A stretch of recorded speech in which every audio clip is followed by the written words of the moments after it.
Good afternoon again, folks. Welcome to today's final front load of Spilling Tea. I'm your host, Tiffany Daniels, and once again, we're going to that horrible road known as the JRC. But before we do, the warning and then to the disclaimers. We're going to go over some more shock and awe, in which Dr. Matthew, without the permission of the individuals of which he is speaking, is going to go on to speak about how they harmed themselves with self-injury.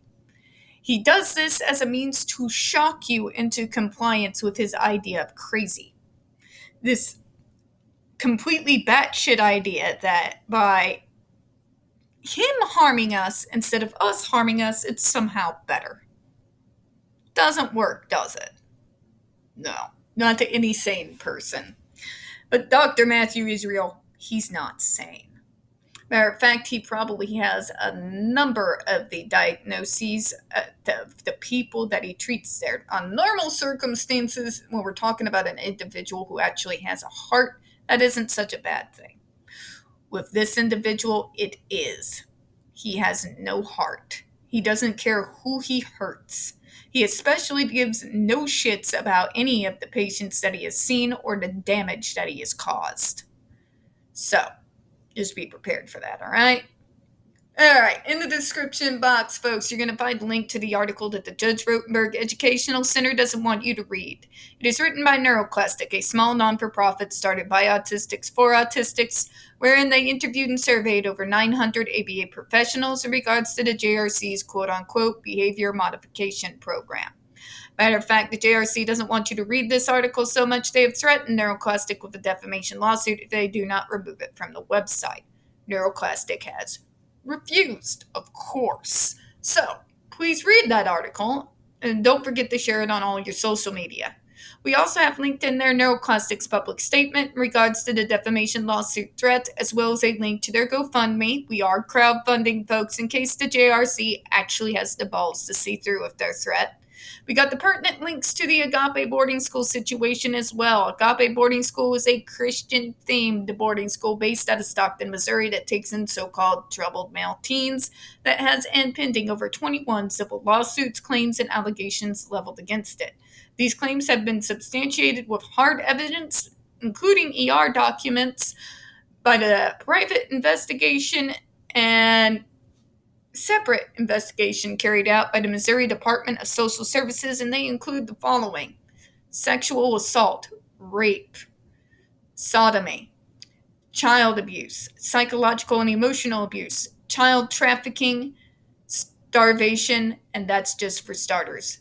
You have one former staff member arrested by the FBI, another a doctor still on premises with full access to the boys, up on, again, substantiated claims of sodomy, rape, and sexual assault of the boys there.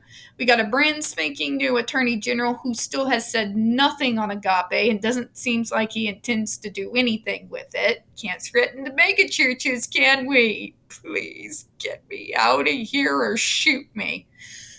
We got a governor up on a power trip from hell. So please read all those articles and don't forget to share them on all your social media, as well as sign and share the change.org Shut Agape Boarding School Down petition. We got the pertinent links to the Stop the Shocks campaign as well, including Hoya's massive archive on the subject, the templates, and the ever-present self-explanatory change.org Shut the Judge Rotenberg Center Down petition.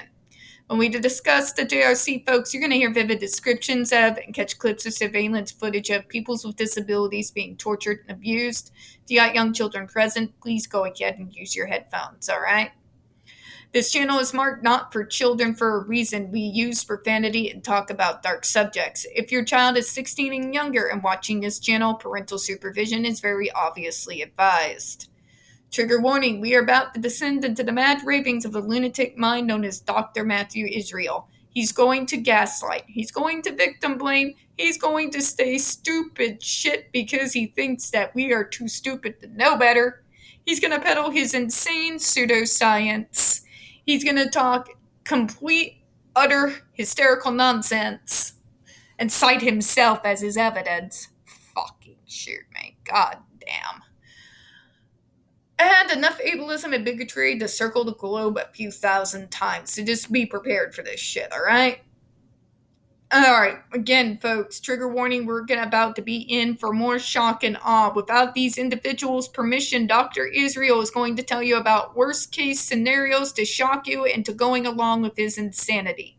While I read these stories, please keep in mind two major facts. First off, tranquilizer shots have been used for decades in hospitals for the exact shit that he's trying to utilize as defense for his insanity. They have been used in the hospitals as a means to be able to treat individuals with mental health issues that go off while they're in their hospital stays. They've been used for decades. My mom has used them. They've been used on Paul back there before. And yeah, he's about to tell you a bunch of lies and bullshit. Okay? Let's also note the fact that this man will not allow these kids to go into a hospital after they enter his school until they are on the shock device. He's not going to let these doctors use the more humane means of a shot to calm the individual down. Because guess what, folks? Parents have to give up power of attorney when these kids go into these schools so that the individuals can make medical decisions on their behalf. Dr. Israel and now his school and Linda Cooks have the power to deny the doctors permission to be able to use tranq shots as they were meant to be used for the exact situations he's describing. So please keep that in mind as we go through more shock and awe stupidity, shall we? A man from Massachusetts, aged 47, who exhibited such disruptive and self-abusive behaviors that he had been in and out of psychiatric hospitals most of his life, was able, as a result of successful treatment with GED, to have a hip replacement surgery. First of all, red flag. What the fuck are you doing with a 47-year-old in your school, doctor? Age 47 is way fucking past the age that anybody should be stuck in your hellhole. Okay? He aged out of your system like decades ago. There is no reason why he should be stuck in your school. You are supposed to be a school. You are not a care center. You are not a group home. Okay? I just wanted to point that out. Individuals of that man's age should be in one of the highly, with a lot of medical personnel, type of assistive living programs. I know they exist, doctor, because there's one just literally right over there across my yard back there behind me. I can kind of show you guys, actually. Let me turn this around here. If you kind of look through the blinds with me, do you see that kind of building back there? That's called the Lancelot Building. It is an assistive living facility for people who we call medically fragile, using the Missouri legal terms. As you can see, there's an individual coming out to go on his daily walk with his tiny dog who hates me. He's a nice guy, but that's not my point. You will see medical personnel coming in and out of that building all the time for the more medically fragile folks. Some of these individuals have dementia, they get scared, they attack. They use the tranq shots as a humane way to calm the person down so that they can be taken to the hospital if needed. In fact, I noticed the van's gone today, so I think they've left to go take care of the medical appointments. So,